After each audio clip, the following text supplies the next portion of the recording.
Ang demokrasya po ay hindi lamang sa pagboto. Ang demokrasya po ay ang pagtingin natin sa sarili natin na may gagampanan tayo sa bayan natin.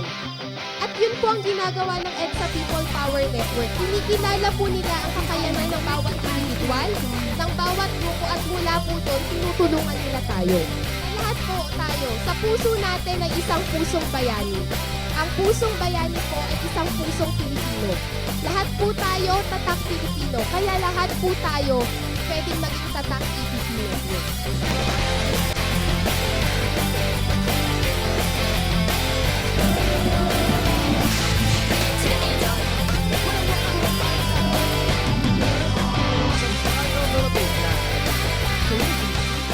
Ang mga bayani, iba-iba ang mukha nila. Tayo ang dahilan kung bakit may mga bayani. Ginawa nila ang lahat, kahit di nila tayo kilala, para hindi natin maranasan yung mga naranasan nila. Yan ang trabaho ng EPPC, ng EDSA People Power Commission. Nandito kami para masiguro na hindi natin nakakalimutan ang mga bayaning ito.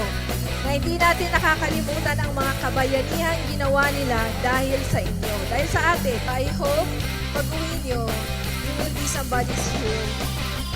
Kasi sa bagong people power ngayon, kayo, tayo, ang mga bagong bayani.